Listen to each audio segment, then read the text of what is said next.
Talent ఉంది, glamour ఉంది, కష్టపడే తత్వం, అందరితో కలుపుగోలుగా ఉండే మనస్తత్వం, హార్డ్ వర్కర్. అందుకే ఇండస్ట్రీలో త్వరగా ఎదిగింది. కానీ ఎక్కడో విధి దెబ్బ కొడుతోంది. జీవితంలో ఒకదాని తర్వాత ఒకటి వరుస కష్టాలు, ఎదుర దెబ్బలు అన్నీ వెంటాడుతున్నాయి. కొన్ని స్వయంకృత అపరాధాలు, ఇంకొన్ని విధి వెక్కిరింతలు. మొత్తంగా సమంత రూత్ ప్రభు ఇప్పుడు అనంత కష్టాలను ఎదుర్కొంటోంది.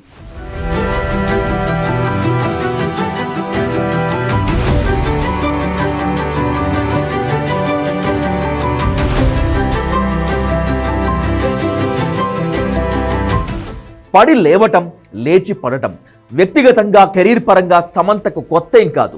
హోటల్ రిసెప్షనిస్ట్గా పనిచేసినప్పటి నుంచి టాప్ హీరోయిన్గా ఎదిగే వరకు కష్టాలు, కన్నీళ్లు, ఆనందాలు, ఆనంద బాష్పాలు చాలా చూసింది సమంత. జీవితంలో ప్రతి దశలో ఏదో ఒక కష్టాన్ని మోసిన సమంతను ఇప్పుడు ఒకేసారి అన్ని కష్టాలు చుట్టుముట్టాయి. జీవితాంతం తోడుగా ఉంటానన్న వాడు లేడు, జీవితం ఇచ్చిన నాన్న లేడు, కెరీర్ లేదు. వీటన్నింటితో పాటు చుట్టుముట్టిన అనేక ఆరోగ్య సమస్యలు సమంతను మరింత వేధిస్తున్నాయి. సమంతది కష్టం రాసిన కథ, కన్నీళ్లు కలిసిన కథేమో అనిపిస్తుంది. నిన్న కాక మొన్న సన్నిహితులు, ఇండస్ట్రీలో స్టార్ల మధ్య అన్నపూర్ణ స్టూడియోస్లో శోభితతో నాగ చైతన్య పెళ్లి ధూమ్ధామ్గా జరిగింది.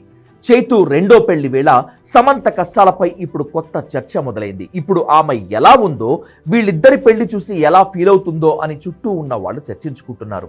ఎన్నో ఆశలతో నాగ చైతన్యను పెళ్లి చేసుకుంది శామ్. అయితే కొన్నేళ్ల పాటు వీరి కాపురం సజావుగా సాగినప్పటికీ అనుకోని విధంగా ఇద్దరు విడిపోతున్నట్లు ప్రకటించారు. విడాకుల సమయంలో ఎంతో ఒత్తిడికి గురైన సమంత ఆ తర్వాత మయోసైటిస్ బారిన పడింది. దీంతో కొన్నేళ్ల పాటు సినిమాలకు దూరమై ట్రీట్మెంట్ చేయించుకుంది. దాని నుంచి బయటపడి ఈ మధ్య సిటాడెల్ వెబ్ సిరీస్తో ఫ్యాన్స్ ముందుకు వచ్చింది. సిటాడెల్ సిరీస్కు మంచి రెస్పాన్స్ వస్తోంది. ఇక డివోర్స్ బాధ నుంచి బయటపడినట్లే ఇక అంతా సెట్, మళ్ళీ కెరీర్ కాన్సన్ట్రేట్ చేయవచ్చు అనుకుంటున్నటువంటి ఈ తరుణంలో సమంత జీవితంలో మళ్ళీ ఓ కుదుపు. శామ్ తండ్రి జోసెఫ్ ప్రభు కన్ను మూశారు. తండ్రితో సమంతకు మంచి అనుబంధం ఉంది. పర్సనల్ గా, కెరీర్ పరంగా సమంత అనే పేరు వెనుక ఆయన కష్టం ఎంతో ఉందని శామ్ ఎన్నోసార్లు చెప్పుకొచ్చింది. అలాంటి ఇబ్బందుల్లో, కష్టాల్లో ఉన్న సమయంలో తండ్రిని కోల్పోవటం అంటే శామ్ కష్టాన్ని తలుచుకోవటానికి కూడా ఇబ్బందే. ఓవైపు మయోసైటిస్, మరోవైపు జీవితంలో డిప్రెషన్. ఇలాంటి టైంలో తండ్రి తోడుగా ఉంటారనుకుంటే ఆయన వెళ్ళిపోయాడు. విడిపోవటం సమస్య కాదు, విడిపోయిన తర్వాత కూడా ఎదురయ్యే పరిస్థితులే ఎదురేదేలా చేస్తాయి. సమంత విషయంలో అదే జరిగింది. చైతన్యతో డివోర్స్ తర్వాత తను సెకండ్ హ్యాండ్ యూజ్ అన్నారని సమంత ఎంతో బాధపడింది. అయినా సరే ఏదోలా సర్ది చెప్పుకొని మళ్ళీ జనం ముందుకు వచ్చిన సమంతను ఇంకా కష్టాలు వెంటాడుతూనే ఉన్నాయి. తండ్రి చనిపోయిన బాధలో ఉంటే అక్కినేని ఫ్యామిలీ నుంచి ఒక్కరంటే ఒక్కరు కూడా సానుభూతి తెలపలేదు.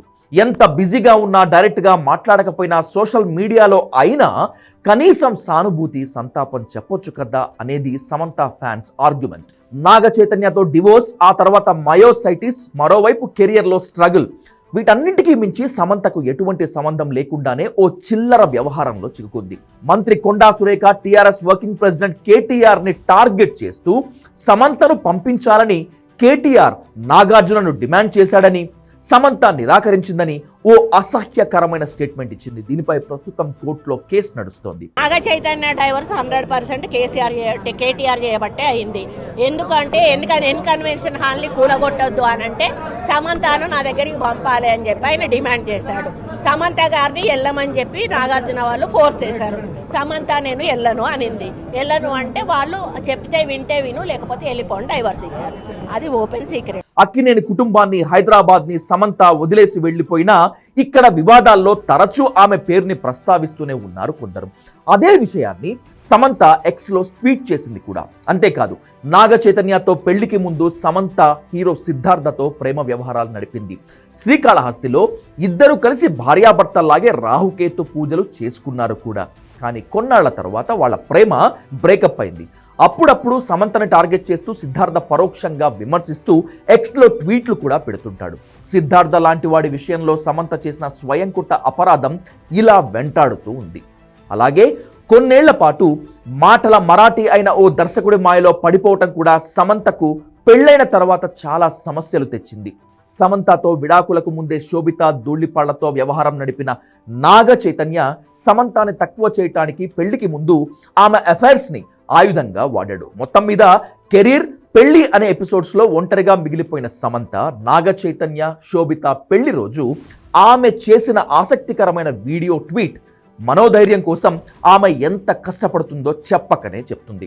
ఫైట్ లైక్ ఎ గర్ల్ అనే ట్యాగ్ లైన్తో సమంత పెట్టిన వీడియో ఆమె అనంత కష్టాల మధ్య తనతో తానే యుద్ధం చేస్తుందనే విషయాన్ని చెప్తోంది.